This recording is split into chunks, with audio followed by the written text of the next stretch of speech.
చూసినారు కదా నిన్న డాన్స్. అంటే మనం టాప్ 10 డాన్సర్లో హృతిక్ రోషన్ గారు, ఎన్టీఆర్ గారు, అల్లు అర్జున్ గారు, రామ్ చరణ్ గారు ఇలా ఉన్నారు. సో మనం రామ్ చరణ్ గారు అన్న అండ్ ఎన్టీఆర్ అన్నది ఆస్కార్ దాకా చూసినాం. ఆ పాట పోయింది, ఆ డాన్స్ చూసినాం. సో నిన్న వచ్చిన సాంగ్ అయితే నెక్స్ట్ లెవెల్ ఉంది. అంటే ఎన్టీఆర్ అన్నని కొంతమంది చాలా హైట్ తక్కువ ఉందని ట్రోల్ చేస్తున్నారు, కానీ ఎంత హైట్ అనేది సంబంధం కాదు, టాలెంట్ అనేది సంబంధం. ఆ టాలెంట్ అన్నలో ఉంది.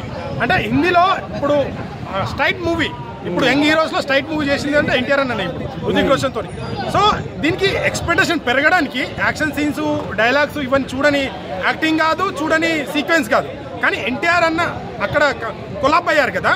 దాంతోపాటు అటు హృతిక్ రోషన్ డాన్స్, ఇటు ఎన్టీఆర్ అండ్ ఈ సాంగ్ ఎక్స్పెక్టేషన్ ఎక్కువ పెరిగింది. ఇప్పుడు కూలీ వచ్చింది ట్రైలర్, కూలీ వచ్చిన తర్వాత 2 సాంగ్స్ 2 ట్రెండింగ్ అయినాయి. సో వారి నుంచి వచ్చిన ఫస్ట్ సాంగ్ అంతగానో ట్రెండింగ్ కాలేదు, కానీ ఈ అంటే బజ్ అనేది కూలీకి హై ఉంది. దాని తర్వాత ఇప్పుడు నిన్న సాంగ్ వచ్చింది కదా, ఆల్మోస్ట్ 2కి బ్యాలెన్స్ అయిపోయింది.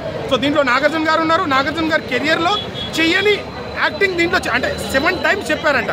7 టైమ్స్ చెప్పిన తర్వాత కాంప్రమైజ్ అయ్యి యాక్టింగ్ చేస్తున్నారు. ఒక హీరోగా చేసిన దీంట్లో విలన్ అంటే. ఇంకోటి దీంట్లో ట్విస్ట్ ఏంటంటే విలన్ అమీర్ ఖాన్ నాగార్జున గారు అనేది రివీల్ చేయలేదు. నెక్స్ట్ వార్ 2 వచ్చేసి యాక్షన్ సీన్స్ అండ్ మెయిన్లీ జనాలందరూ ఎగపడేది వాళ్ళ డ్యాన్స్ సీన్. అది కాదన్న, మెయిన్ ఏంటంటే వార్ 2నా లేదా విఎస్ కూలీనా, ఏ సినిమాకి వెళ్తారో ఏ సినిమా హైప్ ఉంటుంది? నాకైతే 2 హైప్ అనిపించింది. సో ఇక్కడ బాక్స్ ఆఫీస్ వద్ద ఏదో ఒకటి వస్తుంది కదా యుద్ధాన్ని. అవును, యుద్ధానికి 2 ఒకటే రోజు వస్తున్నాయి కదా. 2 చూసిన తర్వాత ఆ రోజు చెప్తా. ఇది చూసిన తర్వాత ఏమనిపించిందా, ఇది అనిపించిందా. సో యాక్చువల్లీ ఎన్టీఆర్ అనే కాబట్టి ఎన్టీఆర్ మూవీకి